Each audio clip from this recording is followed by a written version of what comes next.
quarterback was the results. They couldn't get past the Patriots. You bring in Deshaun Watson, I can clearly see this being a case like the Dallas Cowboys had last year with Dak Prescott. I wouldn't say Dak Prescott coming out of college is a better prospect than Deshaun Watson coming out of college. We know what Dak Prescott did. Now, that may not be the case, but we know what Dak Prescott did. So why can't Deshaun Watson come in and do the same damn thing? Great pick. Great pick by the Houston Texans.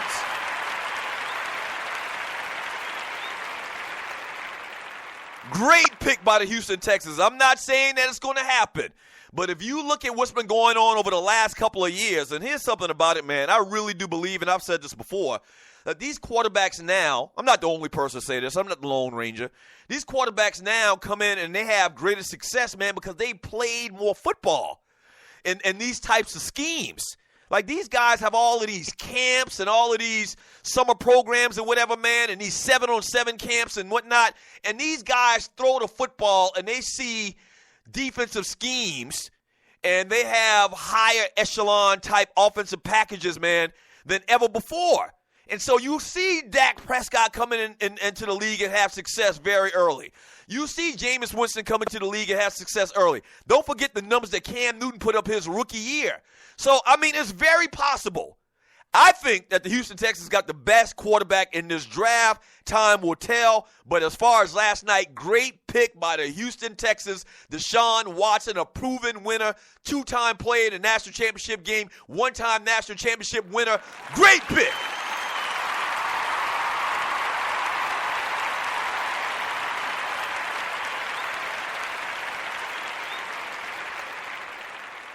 Yeah. So, number one, Myles Garrett goes to the Cleveland Browns. As I said earlier, they had to do it. I totally get that. I understand. We'll see. We'll see. Time will tell on all of these guys. But I just think they had to do it. Number two, the Chicago Bears, they take Mitch Trubisky. They actually trade up with the 49ers and take Mitch Trubisky out of North Carolina. I don't get it. I have no understanding, no idea how something like that could happen. The Bears, they actually get a hometown boy playing for the Stanford Cardinal, Solomon Thomas. This guy looks like a freaking fire hydrant out there.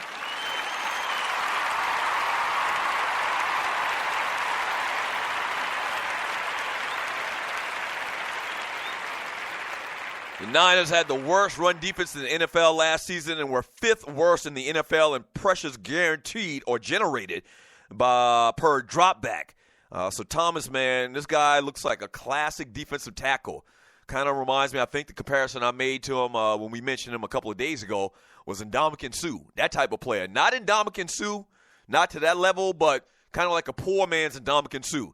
So the San Francisco 49ers get Solomon Thomas, defensive lineman from Stanford, with the fourth pick. The Jacksonville Jaguars, they get their Ezekiel Elliott.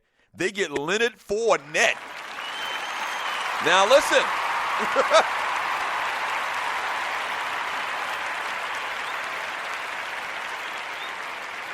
When we look back at this draft later, man, and you know how they always go back a year afterwards and be like, if you had to draft now after their rookie year, how would the draft go? I could easily see Leonard Fournette being the steal of this draft, even at number 4. I could. When you talk about the best running backs to play in the SEC, I mean, it's a very short list. There's a lot of great running backs, but clearly the number one running back to ever come out of the SEC is Herschel Walker. The number 2 running back to ever come out of the SEC, well, at least in my last 40 years of my life, the number 2 running back is Bo Jackson. I think the third best, and we've had a lot of good ones. Georgia's had a lot of great running backs, Todd Gurley and all of those guys. You know, LSU's had a bunch of good running backs. There's been a bunch of great running backs playing the SEC. I think the third best running back that I've seen, not looking at last year. Last year, I think he was just trying to preserve himself. I think he was just trying to get his money, and I ain't mad at him for that. Based on the way this man truck fools the previous year, based on his speed, his body size, the running style, I think the third best running back that I've seen in the SEC, I think it might be Leonard Fournette.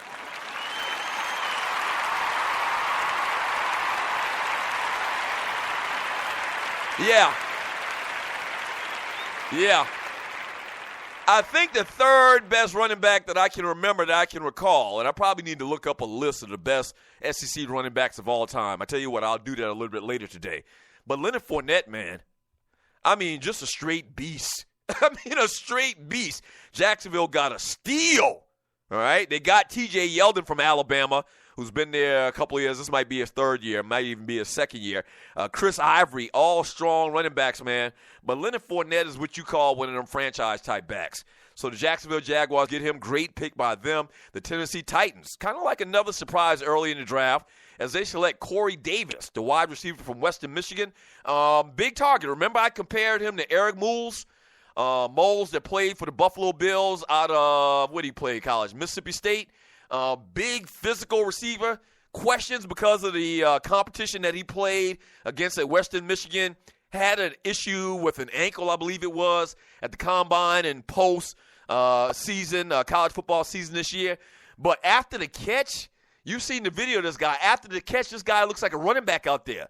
So that might be a great pick. Kind of questionable that high, especially when Mike Williams was still on the board from Clemson. But I think that's a good pick by the Tennessee Titans.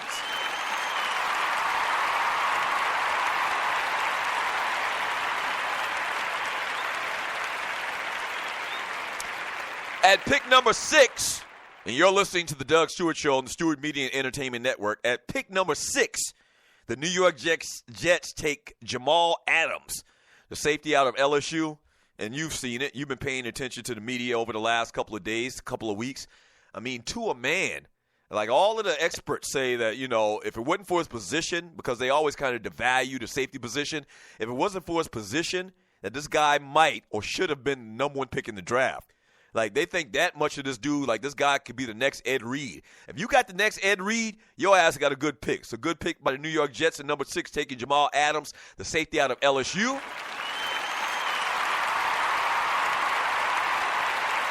Should they have taken a quarterback, though? Should they have taken a quarterback? Time will tell. Deshaun Watson was right there for the picking. The Pat Mahomes kid was right there for the picking. Coming in after them at number 7, the Los Angeles Chargers, they do take the Clemson wide receiver Mike Williams last night.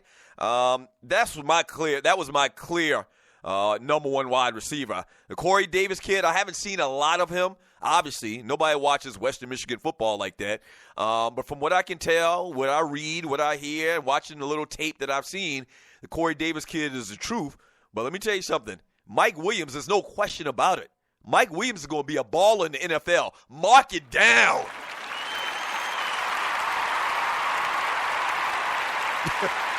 Mark it down.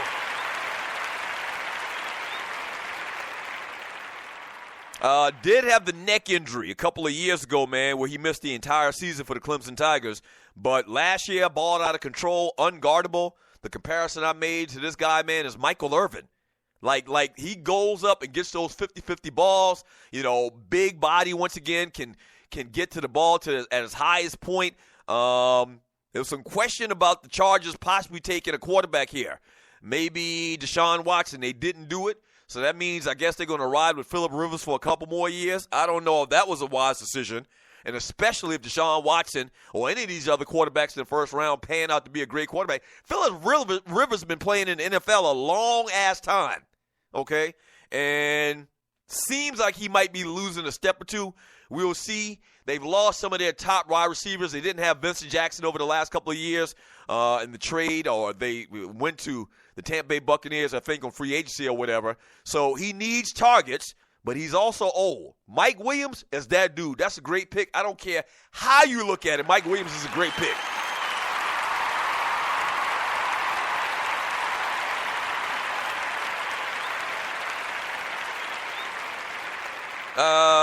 Pick number 8, we already talked about it, Christian McCaffrey.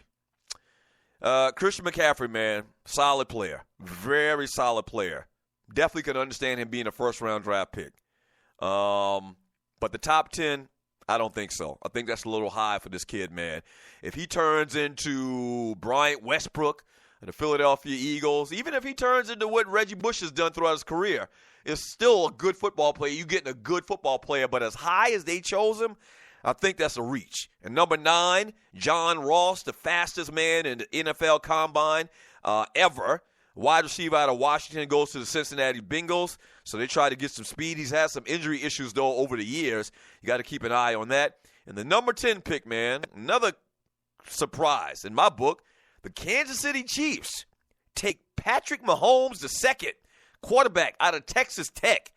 That's the spot I kept talking about, man.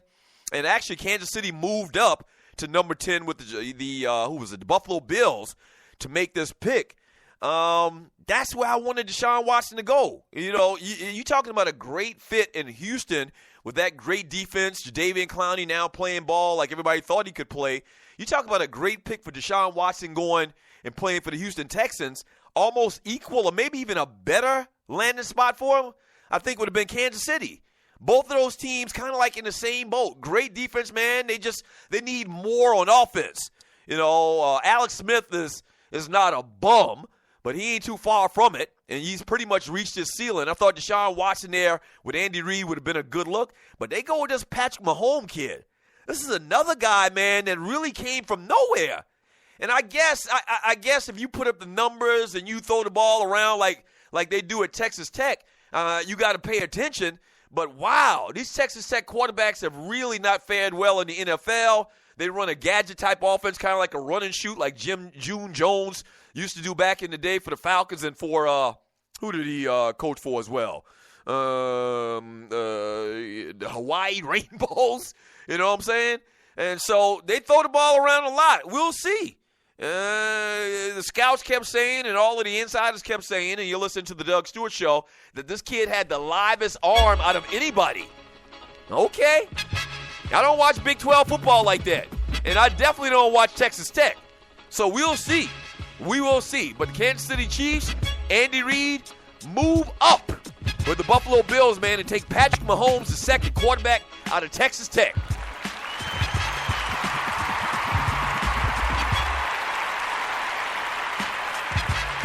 All right. So there's a couple of more picks sprinkled in the draft from last night that I'm going to touch upon today. As a matter of fact, when we get back from the break, it'll be hour number 2 of the Doug Stewart Show. This is what I'm going to do. I'm going to jump in the chat room as soon as we get back. Yes!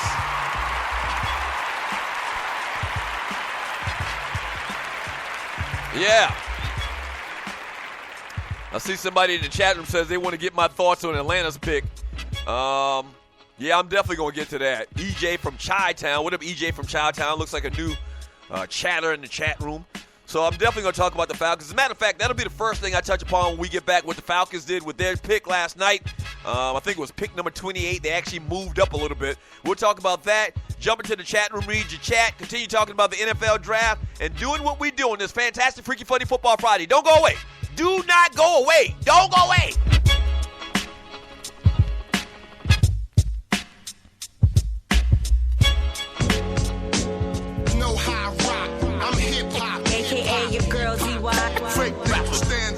And stay right there. This is street music, so it stays right here. Know how I rock.